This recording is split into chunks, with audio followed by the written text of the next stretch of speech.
दोस्तों नमस्कार, स्वागत है आप सभी का मेरे चैनल पे अकाउंटिंग बाय अपटे A+A। दोस्तों आज हम लोग पीओसी अकाउंटिंग, ये जो रेवेन्यू रिकग्निशन का एक मेथड है उसके बारे में बात करने वाले हैं। दोस्तों ये थोड़ा अनकॉमन टॉपिक है, तो जिन लोगों को पीओसी अकाउंटिंग के बारे में जानना है ये वीडियो उनके लिए बहुत ही यूज़फुल होने वाला है। तो ये अनकॉमन टॉपिक मैंने क्यों चूज़ किया है दोस्तों आज के लिए, इसके दो कारण हैं। एक कारण है कि मेरे एक वेल विशर है, renowned personality in finance field, उन्होंने मुझे सजेस्ट किया कि अपने तुम पीओसी अकाउंटिंग के ऊपर एक वीडियो बनाना।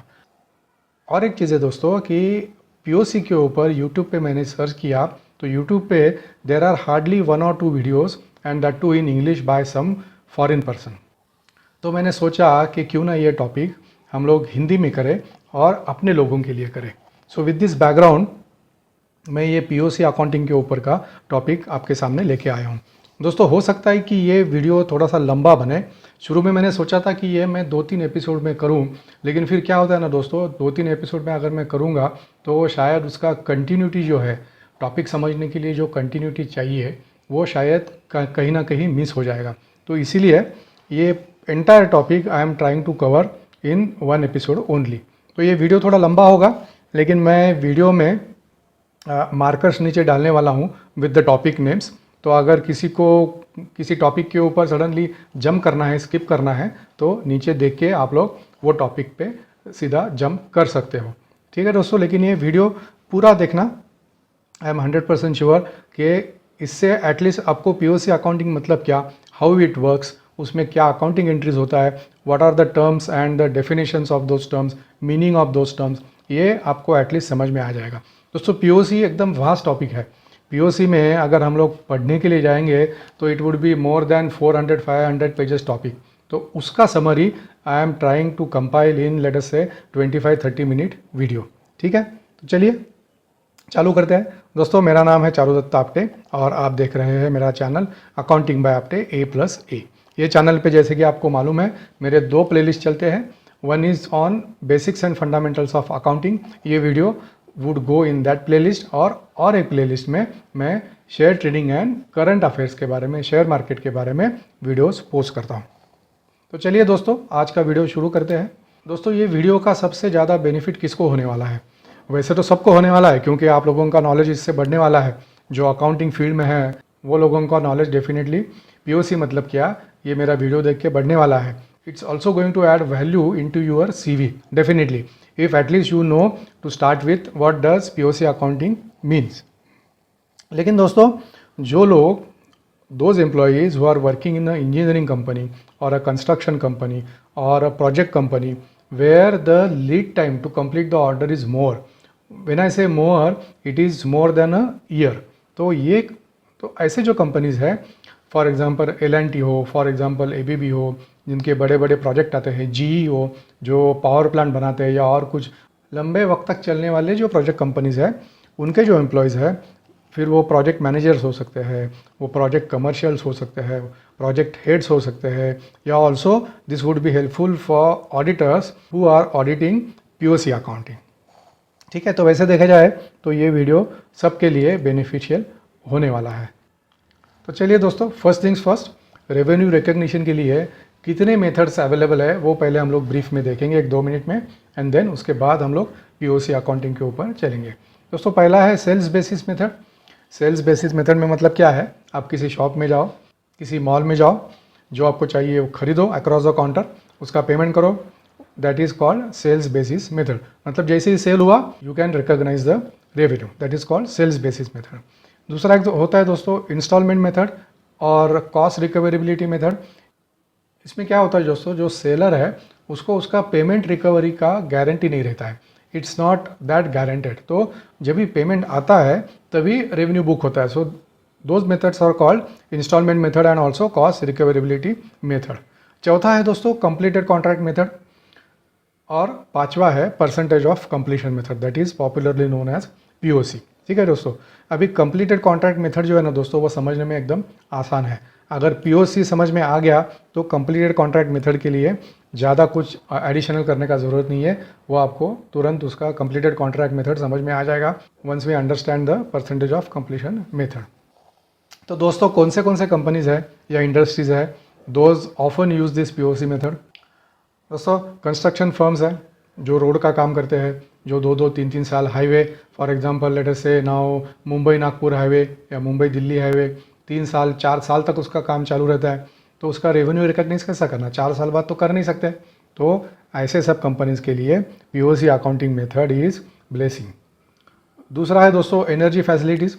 जैसा मैंने बोला जी हो, एबीबी हो, जो पावर प्लांट बनाते हैं या एटॉमिक प्लांट बनाते हैं बड़े बड़े, उनके लिए पब्लिक सेक्टर इंफ्रास्ट्रक्चर जिसके बारे में अभी हमने बात की, रोड बनाना है या डैम बनाना है या हाई वोल्टेज लाइन डालना है हज़ार किलोमीटर का।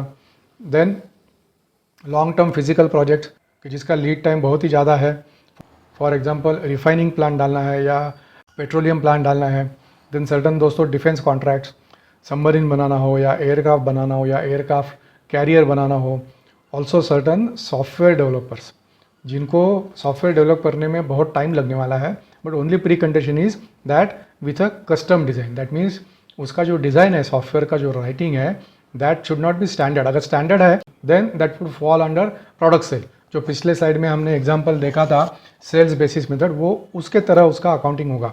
लेकिन अगर सॉफ्टवेयर डेवलपमेंट जो कस्टम बेस है, दैट मीन्स उसका डिज़ाइन जो है वो कस्टमर के नीड के हिसाब से, इट इज़ नॉट स्टैंडर्ड, तो उसके लिए भी पीओसी मेथड यूज़ कर सकते हैं। And last but not the least engineering companies, ABB, L&T etcetera. So in all such companies POC accounting method दोस्तों यूज़ होता है। दोस्तों पीओसी अकाउंटिंग यूज़ करने के लिए भी देर आर सर्टन क्राइटेरियाज। ऐसा नहीं है कि anyone can use POC for anything, ठीक है। उसके बहुत से क्राइटेरियाज है, उसमें से एक 4 मेजर क्राइटेरियाज मैंने यहाँ पे लिस्ट डाउन किए हैं। पहला है दोस्तों कस्टमर स्पेसिफिक डिज़ाइन। दूसरा पॉइंट है दोस्तों ऐसा मैन्युफैक्चरिंग जिसमें इंजीनियरिंग इन्वॉल्व है। तो ऐसे प्रोजेक्ट्स या ऐसे प्रोडक्ट जिसमें डिज़ाइन इन्वॉल्व हो, इंजीनियरिंग इन्वॉल्व हो, देन डेफिनेटली मैन्युफैक्चरिंग हो उसका, एंड ऑल्सो कमीशनिंग। दोस्तों कुछ आइटम ऐसे होते हैं कि जिनको खाली इंजीनियरिंग और मैन्युफैक्चरिंग करके कस्टमर को दे नहीं सकते, उसका कमीशनिंग भी करना पड़ता है। दैट मीन्स उसको रेडी टू यूज़ करके कस्टमर को देना पड़ता है। फॉर एग्जांपल दोस्तों एक बड़ा समझो पैकेजिंग प्लांट है। पैकेजिंग प्लांट में अगर किसी ने टर्न की कॉन्ट्रैक्ट लिया है उसका, तो जो भी मैन्युफैक्चरिंग उसका लाइन होगा, वो लाइन उसको तैयार करके उसको कमीशन करके फिर कस्टमर को हैंड ओवर करना पड़ता है। शुगर फैक्ट्री हो, शुगर फैक्ट्री में बहुत से मटेरियल्स रहते हैं, बॉयलर रहेगा, क्रशर रहेगा, कन्वेयर रहेगा। सो ऐसे जो मल्टीपल आइटम्स है उसका सिंक्रोनाइजेशन होना चाहिए। So in other words commissioning is nothing but synchronisation of all the plant and machinery put into a particular plant and synchronise करके उसको रेडी टू यूज़ कंडीशन में जो अपना कस्टमर है उसको हैंड ओवर करना है, दैट इज़ कॉल्ड कमीशनिंग। तो कमीशनिंग भी होना चाहिए, ठीक है। तो टू सम अप, पीओसी कहाँ पे कर सकते हैं? कस्टमर स्पेसिफिक डिज़ाइन, इंजीनियरिंग होना चाहिए, मैन्युफैक्चरिंग होना चाहिए और उसका कमीशनिंग भी होना चाहिए। अगर ये सब 4-5 चीज़ें हो तो one can use POC accounting method. अभी दोस्तों इतना सब स्टोरी सुनने के बाद आपके माइंड में आया रहेगा कि देन इतना सब अगर चीज़ें हैं तो पीओसी अकाउंटिंग क्यों यूज़ करने का। दोस्तों पीओसी अकाउंटिंग मैंने खुद हैंडल किया हुआ है, तो आई कैन से दैट कि if POC accounting done properly this is error free accounting, ठीक है दोस्तों। ये एसएपी जैसे वगैरह बड़े कंपनीज है ना, उनका पीओसी का एक अलग मॉड्यूल ही होता है, और वो जो मॉड्यूल है उसमें ओनली जो स्टार्टिंग पॉइंट होना दोस्तों, starting point that means entering the initial values, वो खाली मैनुअल है। Then the rest everything becomes automatic, हम लोगों को कुछ करना नहीं पड़ता है। So why to use POC? Because more accurate representation of revenue earn. क्योंकि दोस्तों इसमें क्या होता है ना दोस्तों कि रेवेन्यू जो है वो 1 साल, 2 साल, 3 साल तक चलता है। तो at what point of time revenue book करना है ये कैसे मालूम पड़ेगा? तो ये पीओसी अकाउंटिंग जो है परसेंटेज ऑफ कंप्लीशन, उसके बेसिस पे रेवेन्यू ऑटोमेटिकली रिकॉग्नाइज अपने सिस्टम में होते जाता है। जितना परसेंट कंप्लीट हुआ है वर्क, उतना परसेंट का ही होता है। फॉर एग्जाम्पल समझो दोस्तों 1 करोड़ का अपना ऑर्डर है, ठीक है, तो 1 करोड़ में से अगर अपना 5 लाख का काम हुआ है तो based on the contractual terms वो 5 लाख का रेवेन्यू हम लोग अपने सिस्टम में बुक कर सकते हैं। अभी ये पॉइंट यहाँ पे निकला ही है, तो मैं दोस्तों बोलता हूँ पीओसी अकाउंटिंग में 2 बार रेवेन्यू बुक होता है, ठीक है। एक होता है बेस्ड ऑन द कॉस्ट, जो अपना सिस्टम अपने लिए खुद करता है to show our own financial result, और दूसरा एक है कि जब भी मटेरियल कस्टमर को जाता है, भले that may go in parts, full में नहीं जाएगा। फॉर एग्जांपल सपोज 3 साल है तो 3 साल के बाद ही उसको मटेरियल जाएगा, ऐसा नहीं है।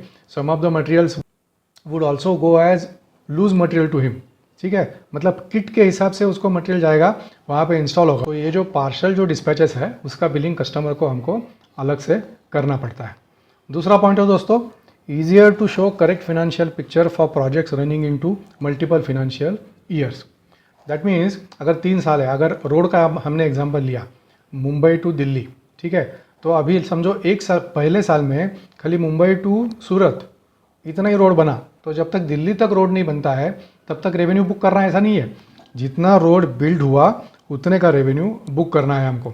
दिल्ली तक जाने तक 3 साल लगने वाले हैं, तो स्टेप बाय स्टेप जैसा जैसा रोड बनते जाएगा तो वो फिनेंशियल ईयर में उतना उतना टर्नओवर होगा।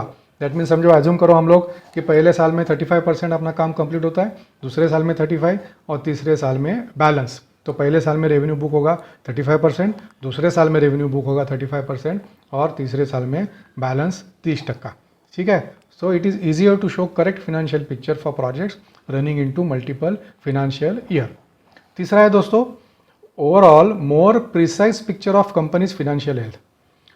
अगर दोस्तों हम लोग रेवेन्यू बुक नहीं करेंगे then everything would either appear in cost और everything would sit into the balance sheet as unbilled cost, ठीक है। अगर ये पूरा बैलेंस शीट में अगर बैठता है तो प्रॉफिट कहाँ से आएगा दोस्तों? प्रॉफिट इसमें दिखेगा ही नहीं। अपना fix cost will continue to come and then company का जो रिजल्ट है वो रिजल्ट प्रॉपर नहीं आएगा, क्योंकि अपने बुक्स में बैलेंस शीट में ऐसी चीज़ें पड़ी है, ऐसे अनबिल्ड कॉस्ट है जो हमने कस्टमर को बिल ही नहीं की है। On one side it is right that till the time we don't dispatch we cannot bill, but on the other hand that would not have a correct effect on our financial results. तो इसीलिए POC क्या करता है दोस्तों, जैसे जैसे cost book होते जाता है सेम प्रोपोर्शन में रेवेन्यू भी बुक होता है और उसमें जो प्रॉफिट मार्जिन है वो भी बुक होता है। ये कैसे बुक होता है दोस्तों, आगे आप लोग एक 5-10 मिनट में देखेंगे। चौथा है दोस्तों, allocation of related expenses are possible. That means company में ऐसा नहीं है कि एक ही प्रोजेक्ट चल रहा है, कंपनी में हज़ारों प्रोजेक्ट चलते हैं। तो कौन सा कॉस्ट कहाँ पे डालना है ये कैसे मालूम पड़ेगा दोस्तों?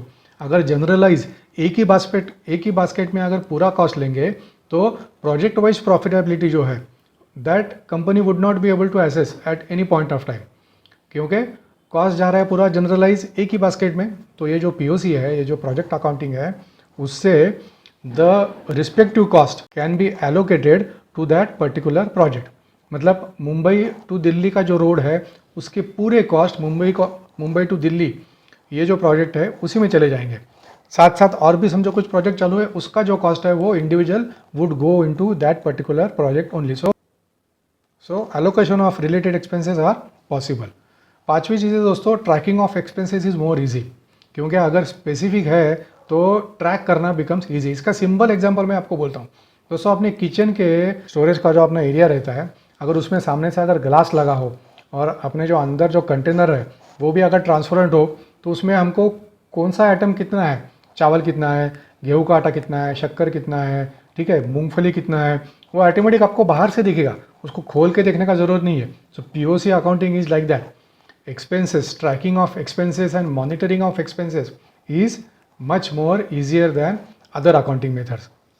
इसमें दोस्तों क्या होता है, प्लान कॉस्ट होता है और उसके सामने एक्चुअल कॉस्ट होता है। सो प्लान कॉस्ट के सामने कितना एक्चुअल कॉस्ट हुआ and whether that actual cost is right और नॉट, उसका जो एनालिसिस है that becomes much easier in POC accounting. So tracking of expenses is more easy, ठीक है। All expenses one can see at a glance, मतलब एक project में कितने एक्सपेंसेस है, because those expenses would come under multiple heads. बड़े बड़े project में तो ऐसे 500, 600, 1000 टाइप्स के एक्सपेंसेस आते हैं, लेकिन मैनेजर को या टॉप मैनेजमेंट को टोटल कॉस्ट अगर देखना है तो they can see that total cost at a glance. Then दोस्तों और एक चीज़ है, assessment of quarterly tax liability. More evenly distribution of tax payment is possible. मतलब क्या दोस्तों, अगर साल में एक ही बार अगर हम लोग उसका रेवेन्यू बुक करेंगे देन अपना प्रॉफिट एक ही टाइम ज़्यादा बढ़ेगा और tax liability also would increase substantially. तो जितना ज़्यादा टैक्स का लायबिलिटी उतना लिक्विडिटी भी अपने पास चाहिए, उतना कैश भी चाहिए टू पे the tax, because tax is a mandatory expenses, तो उतना कैश भी अपने पास होना चाहिए। लेकिन ये पीओसी अकाउंटिंग क्या करता है दोस्तों कि the revenue is driven by cost, जैसे जैसे कॉस्ट बुक होते जाता है वैसे वैसे रेवेन्यू ट्रिगर होते जाता है। तो quarter wise revenue and quarter wise profit makes it easier to assess the quarterly tax liability and also pay it immediately in that quarter itself. ये भी एक दोस्तों एडवांटेज है, that is why POC is useful. And last but not the least, and also one of the very important advantage, automated process of booking revenue and cost monitoring. दोस्तों इसमें manual intervention नहीं है, जैसे मैंने starting में बोला, एक दफ़ा हमने अगर सब इन्फॉर्मेशन जो है जो डालनी पड़ती है POC में वो अगर करेक्टली डाली है तो आगे का जो उसका रिजल्ट है, आगे का जो उसका प्रोसेसिंग है वो 100% करेक्ट ही होगा, उसमें गलती होने का कोई गुंजाइश नहीं है।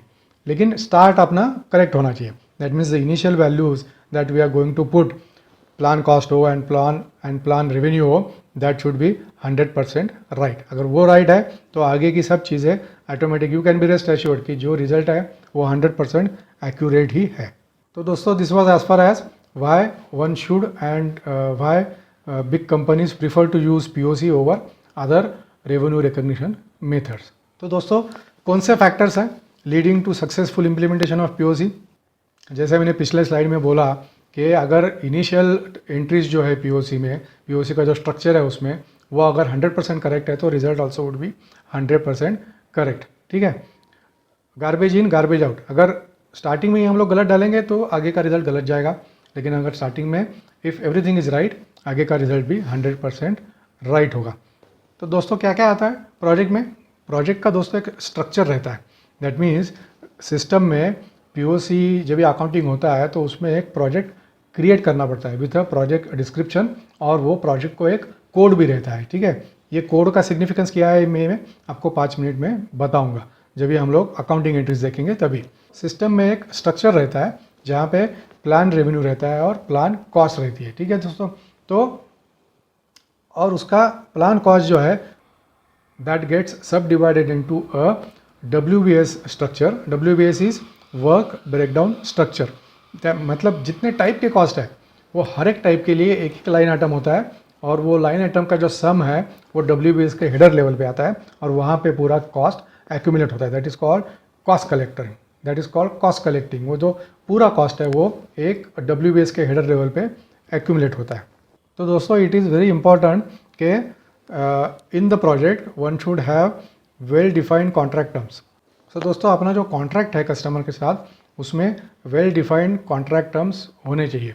वेल डिफाइंड मतलब क्या, किसका क्या रिस्पॉन्सिबिलिटी है, और बाकी का टर्म्स एंड कंडीशन एकदम क्रिस्टल क्लियर होना चाहिए, उसमें एम्बिग्यूटी नहीं होनी चाहिए। Then plan revenue and plan cost, जैसे मैंने बोला, दोनों करेक्टली एंटर होना चाहिए। WBS structure also should be correctly created. WBS में भी there are various levels, .P level होता है, .T लेवल होता है, दैट मीन्स अगर प्रोजेक्ट में कुछ टेम्पररी कॉस्ट आने वाले हैं, दो आर टेम्पररी इन नेचर, बाद में निकल जाएंगे, तो वो .T पे जाता है। .P पे जो परमानेंट कॉस्ट है वो जाते हैं, तो उसका जो स्ट्रक्चर है वो भी करेक्टली क्रिएट होना चाहिए। And last but not the least दोस्तों, मॉनिटरिंग ऑफ एक्सेप्शंस। एक्सेप्शंस मतलब क्या कि POC में जब भी अपना number of projects increase, then it becomes manually difficult to analyse and track all the projects from the correctness point of view. तो उसके लिए क्या है ना दोस्तों कि उसके लिए सर्टन एक्सेप्शंस आर डेवलप्ड। वो एक्सेप्शन मतलब क्या कि एक चीज़ समझो ऐसे ऐसी होने वाली है या ऐसे ऐसी होनी चाहिए according to the accounting standards, वो वैसे ही है क्या, उसका एक रिपोर्ट सिस्टम से निकलता है। और जो वैसा नहीं है, एक्सेप्शन रिपोर्ट क्या करता है, खाली उतना ही आपको दिखाता है कि ये एक्सेप्शंस है which are not as per pre defined conditions in the contract. Pre defined मतलब ऐसा एक्चुअली होना नहीं चाहिए लेकिन ऐसा है, तो those exceptions also can be taken directly from the project structure. इसके बारे में दोस्तों हम लोग पार्ट 2 में बात करेंगे। तो according to me these are factors which lead to success of POC accounting। ठीक है दोस्तों, अभी एक POC का एग्जांपल लेता है कि POC एक्चुअल में काम कैसे करता है और POC का स्ट्रक्चर क्या रहता है। एज्यूम करो दोस्तों कि ये एक WBS है जो मैंने किया है प्रोजेक्ट स्ट्रक्चर है ये। तो जैसे मैंने पहले आपको बोला कि उसमें प्लान रेवेन्यू होता है और प्लान कॉस्ट होता है। तो समझो ये मैंने अमाउंट बहुत कम लिया है, यहाँ पे 1 लाख ही अमाउंट लिया है, बट एक्चुअल जो प्रोजेक्ट बनते हैं उसमें millions and crores of rupees रहते हैं। बट अपना अंडरस्टैंडिंग ईजी हो इसलिए मैंने round figure 1 lakh plan revenue लिया है। दैट मीन्स ये प्रोजेक्ट से हम लोग जो कस्टमर को बिल करेंगे दैट इज़ 1 लाख। उसके सामने अपना एस्टिमेटेड कॉस्ट है 90,000 रुपीज़। मतलब अपना प्रॉफिट मार्जिन कितना है दोस्तों? Profit margin is 10,000 rupees which is nothing but 10%। तो जैसा मैंने WBS का स्ट्रक्चर बोला, इसमें दोस्तों 4 टाइप के कॉस्ट आने वाले हैं। तो ये 4 टाइप के कॉस्ट अलग अलग WBS एलिमेंट में हम लोगों को प्लान कॉस्ट करके डालने हैं। तो ये हो गया WBS 1 एक type of cost, WBS 2, WBS 3, WBS 4 और उनका इंडिविजुअल वैल्यूज़। ये खाली एग्जाम्पल है, ठीक है। वैल्यूज़ पे ज़्यादा ध्यान मत देना, इसका स्ट्रक्चर समझने के लिए एंड हाउ दिस वर्क्स ये समझने पे ज़्यादा ध्यान देना। तो ये चारों एलिमेंट का टोटल दोस्तों आपको यहाँ पे दिखेगा 90,000 रुपीज़, ठीक है। अभी एक्चुअल में क्या होगा दोस्तों? When actual cost starts coming in, समझो मंथ एंड तक ये WBS 1 में 31,500 के सामने 15,750 कॉस्ट आया। इट मीन्स कितना परसेंट आया? 50% कॉस्ट आया, ठीक है। ये WBS 2 में 27,000 के सामने 10,800 कॉस्ट आया। कितना परसेंट आया? 40%। वैसे ही WBS 3 एंड WBS 4, ठीक है। तो ये सबका जो सम है ना दोस्तों, ये सबका समेशन जो हेडर लेवल का WBS है उसमें होता है। तो ये 90,000 का प्लान कॉस्ट है, जो एक्चुअल कॉस्ट आया वो कितना आया? 52,650, ठीक है। मतलब कितना परसेंट कॉस्ट आया दोस्तों? यहाँ पे ध्यान देना क्योंकि this is the kingpin if one has to understand POC accounting. ये बहुत ही इंपॉर्टेंट है। ये अगर आप ध्यान से सुनोगे और ये अगर ध्यान से समझोगे तो आपको आगे की चीज़ें समझनी बहुत आसान होगी इसमें। तो कितना परसेंट का कॉस्ट आया दोस्तों? 59%। तो अभी ये जो रेवेन्यू रिकग्निशन का सिस्टम है उसका नाम क्या है दोस्तों? Percentage of completion. अभी आपको समझ में आया ये सिस्टम का जो नाम है वो नाम भी इंटरेस्टिंगली कैसे रखा है? Percentage of completion. मतलब प्रोजेक्ट कितना परसेंट कंप्लीट हुआ है उसके हिसाब से रेवेन्यू ट्रिगर होता है ऑटोमेटिक सिस्टम में। जब तक हम लोग कस्टमर को बिल नहीं करते हैं तब तक वो जो रेवेन्यू है वो रेवेन्यू सिस्टम में रहता है। तो यहाँ पे कितना परसेंट कंप्लीट हुआ? 59%। सो मंथ एंड पे जब भी सिस्टम में ऑटो प्रोसेसिंग होता है तो वो ऑटो प्रोसेसिंग में सिस्टम खुद अपना रेवेन्यू जनरेट करता है। कितना रेवेन्यू जनरेट करेगा दोस्तों? इसमें जो अपना प्रॉफिट मार्जिन है रेवेन्यू में, that profit margin also will get added. तो रेवेन्यू भी जनरेट होगा 59% से, 59% ऑफ प्लान। यहाँ पे actual cost 59%, 52,650 is against 90,000 plan है, उसके सामने 59% कॉस्ट आया। वैसे ही रेवेन्यू का प्लान 1 लाख रुपया है, उसके सामने जो रेवेन्यू ट्रिगर होगा that also will be 59%। That means 58,500 rupees in that particular month और से इन दैट पर्टिकुलर क्वार्टर। अभी समझ में आ गया दोस्तों कि ये क्वार्टर में अपना रेवेन्यू रिकॉग्नाइज हुआ और प्रॉफिट भी रिकॉग्नाइज हुआ विच इज़ 5,850 सेम परसेंटेज में। मतलब जो प्लान में जो परसेंटेज है वही परसेंटेज में अपना प्रॉफिट मार्जिन दिखेगा।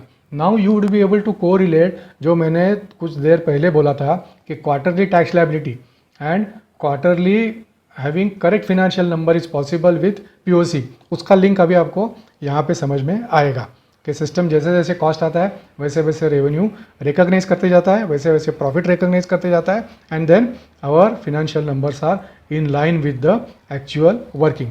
ये चीज़ समझ में आ गई दोस्तों आपको? आगे बढ़ने से पहले इसमें जो दोस्तों कॉस्ट का जो पार्ट है ना, वो प्लान कॉस्ट जो अपना रहता है that needs to be continuously monitored and also continuously update करना पड़ता है उसमें। क्योंकि दोस्तों लॉन्ग जेस्टेशन पीरियड के प्रोजेक्ट रहते हैं 3 साल। एज ऑफ नाउ का जो एस्टिमेट है वो 3 साल बाद वैसा ही रहने वाला है क्या मालूम नहीं। तो उसको हर क्वार्टरली हो, मंथली हो, जो भी आपका फ्रीक्वेंसी हो कंपनी का, वो फ्रीक्वेंसी में वो कॉस्ट को मॉनिटर करना पड़ता है।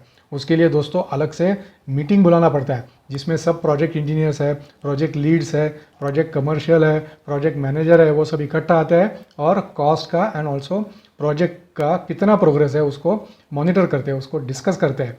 If anywhere cost updation is needed तो वो कॉस्ट अपडेट करना ही पड़ता है। क्योंकि दोस्तों अगर पिछले साल में किसी ने कंस्ट्रक्शन का काम हाथ में लिया हो और कंस्ट्रक्शन का ऑर्डर लिया हो, ठीक है, ये साल में पेंट के जो प्राइसेस है या सीमेंट के जो प्राइसेस है, वो स्टील के जो प्राइसेस है वो बहुत बड़े हैं। अगर उन्होंने इन्फ्लेशन करेक्टली फैक्टर किया रहेगा then they don't have to update the cost, because वो इन्फ्लेशनरी कंडीशन उन्होंने ऑलरेडी फैक्टर करके रखा है। लेकिन अगर cost increase is more than inflation जो हुआ है, then it is quite obvious कि उनको वो फैक्टर उनके कॉस्ट में करना पड़ेगा। उसमें और एक चीज़ है दोस्तों, कॉन्ट्रैक्चुअल टर्म्स की जो हमने बात की थी, उसमें कभी कभी एक क्लॉज ऐसा भी होता है कि while doing the costing of the project हमने 10% का हो या 5% का इन्फ्लेशन कंसिडर किया है, लेकिन अगर इससे ज़्यादा इन्फ्लेशन होगा तो that we would pass on to the customer. ऐसे भी क्लॉजेस कुछ कुछ कॉन्ट्रैक्ट में होते हैं। तो वो केस में अपना प्रॉफिट मार्जिन कम नहीं होगा, अपने लिए अच्छा है। Then we would also increase our revenue and we would also update our cost accordingly. तो जो भी कॉस्ट इंक्रीज है वो कस्टमर को पास ऑन होगा। लेकिन bottom line is continuous updation of plan cost, updation and review is very very important. अभी दोस्तों करंट पीरियड का जो रेवेन्यू है वो अपने सिस्टम में कैसे अकाउंट फॉर होता है दोस्तों, revenue till date less current revenue is equal to current period revenue. Simple है, मतलब अगर 3 साल का रेवेन्यू है और अपना प्रोजेक्ट शुरू होकर अगर 1.5 साल ही हुआ है, तो 1.5 साल मतलब सेकंड ईयर के Q2 में जो रेवेन्यू आएगा दैट वुड बी 1.5 साल का रेवेन्यू माइनस 1 साल और 1 क्वार्टर का revenue would then give us the revenue for that particular quarter. और जैसा मैंने पहले बोला, प्रोग्रेस बिलिंग जो है that is also based on contract terms, वो कस्टमर को करने पड़ते हैं। बिकॉज ये जो POC का जो दोस्तों रेवेन्यू है that is only in our system, उसका कस्टमर से कुछ लेना देना नहीं है।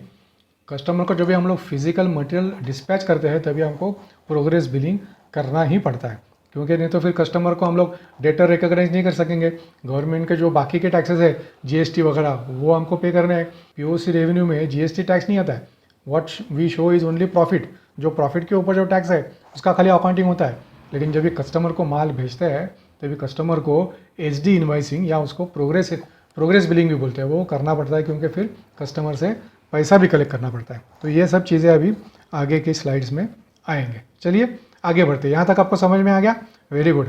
अगर नहीं आया है तो कमेंट करके मुझे ज़रूर बताना, मैं वही स्लाइड का एक्सप्लेनेशन एक और छोटा सा वीडियो बना के वापस यूट्यूब पे अपलोड कर दूंगा। तो चलिए अभी दोस्तों आते हैं कि POC अकाउंटिंग में वेरियस टर्म्स जो यूज़ होते हैं, एक 4 या 5 ही है दोस्तों, ज़्यादा नहीं है। उसको एक 3-4 बार आपने अगर कोई प्रोजेक्ट हैंडल किया तो वो टर्म्स आपको बाय हार्ट हो जाएंगे, कुछ इसमें डिफ़िकल्ट नहीं है। एक दफ़ा बेसिक स्ट्रक्चर समझ में आ गया तो अकाउंटिंग इज़ वेरी इजी। दोस्तों पहला है POC रेवेन्यू। POC रेवेन्यू मतलब क्या? Revenue triggered by POC system based on cost book. जैसा हमने पिछले स्लाइड में देखा, 59% का कॉस्ट बुक हुआ, सिस्टम ने 59% का revenue with profit margin trigger किया, that is called POC revenue. दूसरा चीज़ है दोस्तों एक्सेस कॉस्ट। एक्सेस कॉस्ट मतलब क्या कि कॉस्ट बुक टू प्रोजेक्ट, ठीक है, उसका POC का रेवेन्यू भी हुआ लेकिन उसका प्रोग्रेस बिलिंग अभी तक नहीं हुआ। Progress billing is also known as SD billing. इसका प्रोग्रेस बिलिंग अभी तक नहीं हुआ, मतलब क्या है कि ये कस्टमर को हमने मटेरियल डिस्पैच नहीं किया है, ये अपने पास ही पड़ा है। तो जब तक वो कस्टमर को बिल नहीं होता है तब तक वो जो कॉस्ट है वो कॉस्ट एक्सेस कॉस्ट में बैलेंस शीट में एसेट साइड में करंट एसेट के साइड में जाके बैठता है। मतलब कॉस्ट इनकर होता है, प्रोजेक्ट में बुक होता है, तब एंट्री ट्रिगर करता है excess cost debit to POC revenue. समझ में आ गया? इसको एक्सेस कॉस्ट को कॉस्ट इन एक्सेस भी कोई लोग बोलते हैं, दोनों का मीनिंग सेम है। तीसरा है दोस्तों excess billing. Excess billing is what? Progress billing is done to client but cost is yet to be booked. कभी कभी ऐसा भी होता है दोस्तों, कभी कभी क्या होता है ना, अपना जो सेल्स इंजीनियर है वो हमको बताता है, हमको मतलब कमर्शियल को, क्योंकि since I am from commercial side, मैं खुद को कमर्शियल मतलब हमको बोला, इसलिए मैंने हमको बोला। तो हमको आके बोलता है कि ये पर्टिकुलर कस्टमर शायद इसका पैसा नहीं देगा, ठीक है, तो इसको पहले हम लोग एक इन्वॉइस बना के देते हैं। अगर पैसा आया तो हम लोग उसको प्रोजेक्ट में अपडेट करेंगे, तो इसको प्रोजेक्ट में हम लोग डालेंगे। तो excess billing is such billing कि जो क्लाइंट को हमने बिल तो कर दिया SD बिलिंग में, प्रोग्रेस बिलिंग में to recover the money, but उसका कॉस्ट अभी तक सिस्टम में आपने बुक नहीं हुआ है, मतलब उसका POC रेवेन्यू अभी तक आया नहीं है, that is called excess billing. ठीक है, प्रोग्रेस बिलिंग और SD बिलिंग हमने पहले ही बात की while talking about all these 3 terms. Progress billing, SD billing मतलब billing done to client based on contractual terms. तो चलिए दोस्तों अभी अकाउंटिंग एंट्रीज की तरफ बढ़ते हैं। Accounting entries now would be the last part of our this particular video part 1। Part 2 में हम लोग एक्सेप्शंस के बारे में बात करेंगे। तो अकाउंटिंग एंट्रीज देखते हैं। पहला दोस्तों, सिस्टम में प्रोजेक्ट क्रिएट करना पड़ता है। Project is only a structure. Creation of project के लेवल पे there are no accounting entries at that particular stage. Accounting entry कब से चालू होता है? जब भी एक्सपेंस बुक होता है, जब भी इनकमिंग मटेरियल आता है, तभी अकाउंटिंग एंट्री, तब से अकाउंटिंग एंट्री शुरू होता है। तो दोस्तों पहला एंट्री क्या होगा? पहला एंट्री होगा, अगर समझो मटेरियल आया तो मटेरियल डेबिट। अगर कुछ एक्सपेंस है, दैट मीन्स पहला अपना इंजीनियरिंग का कॉस्ट आएगा, पहले अपना डिज़ाइनिंग का कॉस्ट आएगा। तो जो इंजीनियर का जो पर डे पर आवर जो कॉस्ट रहता है, वो कॉस्ट भी प्रोजेक्ट पे WBS लेवल पे बुक होता है। तो वो पहला एक्सपेंस बुक करना पड़ता है, ठीक है। अगर पहले समझो मटेरियल आया रहेगा तो entry would be material account debit to bank account, और समझो टू क्रेडिटर, अदर कुछ भी हो सकता है। तो पहला एंट्री आएगा कॉस्ट बुकिंग का, expense account debit with respect to that particular project to either bank और टू क्रेडिटर, ठीक है। ये सिंपल एंट्री है, ये अपना नॉर्मल जर्नल एंट्री होता है, ठीक है। लेकिन this is the starting point for accumulating the expenses at the project level. तो ये एंट्री हो गया दोस्तों, expenses are booked with respect to project number. तो जो मैंने प्रोजेक्ट का जब स्ट्रक्चर की हमने बात की, तभी मैंने एक प्रोजेक्ट का एक कोड नंबर का बात किया था। देखो, तो वो जो प्रोजेक्ट का कोड नंबर है, that is used as cost collector for all such expenses, for all such incoming materials, raw materials, जो भी ये प्रोजेक्ट के लिए लगने वाले हैं। फॉर एग्जांपल, सपोज रोड का कॉन्ट्रैक्ट है, सीमेंट आया, स्टील आया, देन जो भी बाकी का मटेरियल लगता है वो आया। तो जैसे ही वो मटेरियल आएगा, वो पूरा मटेरियल वो प्रोजेक्ट के ऊपर बुक होगा, ठीक है। तो एक्सपेंसेस या मटेरियल प्रोजेक्ट में बुक हो गए। अभी क्या होगा मंथ एंड पे दोस्तों? There is a closing process run in the background in the accounting system. For example समझो SAP, SAP पे हम लोग बात करेंगे, ठीक है। मैंने SAP पे काम किया था, तो I am comfortable and convenient with SAP, तो हम लोग SAP की बात करेंगे। तो SAP में दोस्तों क्या होता है? मंथ एंड प्रोसेस रन होता है। मंथ एंड प्रोसेस में सिस्टम देखता है कि इन दिस पर्टिकुलर प्रोजेक्ट 50,000 का कॉस्ट बुक हुआ है, ठीक है, लेकिन उसके सामने रेवेन्यू नहीं है। फिर सिस्टम क्या करता है? जो एक्चुअल कॉस्ट बुक हुआ है, that system compares with plan cost, and then plan revenue कितना है वो भी सिस्टम देखता है।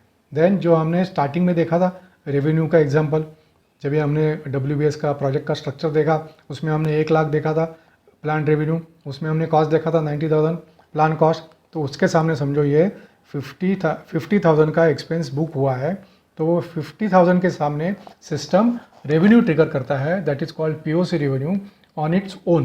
लेकिन वो रेवेन्यू ट्रिगर करने से पहले उसमें अपना प्रॉफिट मार्जिन भी ऐड करता है। ये अभी आपको मालूम है, उसमें हमने देखा 10% का प्रॉफिट मार्जिन था, तो वो 10% profit margin is also built in to the revenue that is triggered by system. तो एंट्री क्या होता है दोस्तों उसका?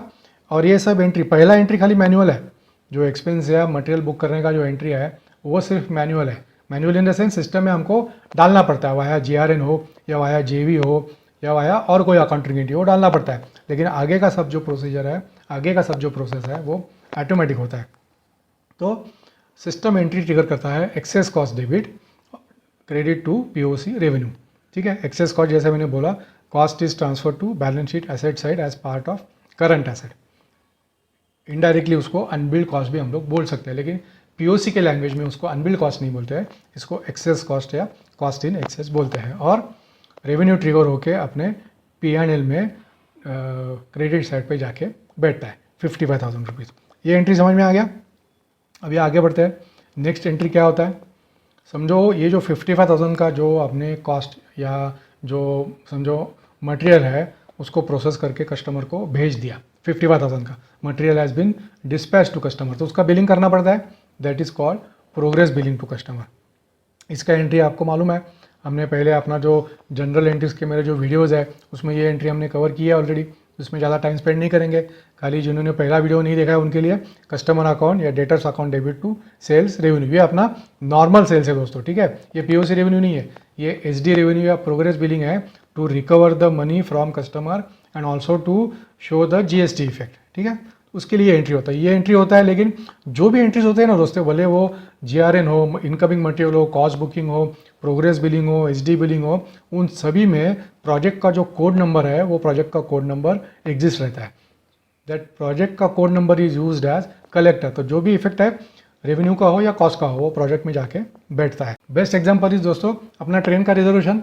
हम लोग कैसे ट्रेन में 20-25 डब्बे होते हैं, लेकिन अपने ही कंपार्टमेंट में जाके अपने ही सीट पे बैठते हैं। हमको कैसे मालूम पड़ता है? क्योंकि अपने टिकट के ऊपर कोच का नंबर और सीट नंबर या बर्थ नंबर रहता है।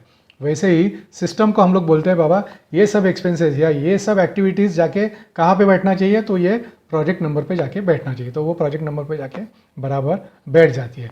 तो ये हमने कस्टमर को बिलिंग किया to collect the money and also to recognise the SD revenue. तो अभी एक पॉइंट आपके माइंड में आएगा दोस्तों कि हमने मंथ एंड में पीओसी रेवेन्यू भी ट्रिगर किया, ठीक है, अभी एसडी बिलिंग भी किया। एक ही एक्टिविटी का 2 बार अपना रेवेन्यू हुआ। आपकी बात सही है दोस्तों, 2 बार रेवेन्यू होता है। एक पहला पीओसी होता है और दूसरा जब इन्वॉइसिंग करते हैं तभी होता है। लेकिन समझो अपना पीओसी रेवेन्यू ट्रिगर हुआ मंथ 1 में और हमने कस्टमर को मटेरियल भेजा मंथ 2 में। तो मंथ 2 का जो क्लोजिंग प्रोसेस है दोस्तों, उसमें क्या होता है, जो पीओसी रेवेन्यू ट्रिगर होता है वो पीओसी रेवेन्यू रिवर्स होता है। दैट मीन्स मंथ 1 में खाली अपना पीओसी रेवेन्यू था और मंथ 2 में रेवेन्यू रिवर्स होने के बाद अपना खाली प्रोग्रेस बिलिंग रहेगा। दैट मीन्स रेवेन्यू का इफेक्ट एक बार ही रहता है, डबल रेवेन्यू नहीं रहता है। सिस्टम बहुत स्मार्ट है। एसएपी क्या करता है दोस्तों, फिर से एसएपी चेक करता है कि प्लान कॉस्ट के सामने एक्चुअल कॉस्ट कितना आया और एक्चुअल कॉस्ट जितना आया उसके सामने पीओसी रेवेन्यू कितना ट्रिगर हुआ और वो पीओसी रेवेन्यू के सामने प्रोग्रेस बिलिंग कितना हुआ।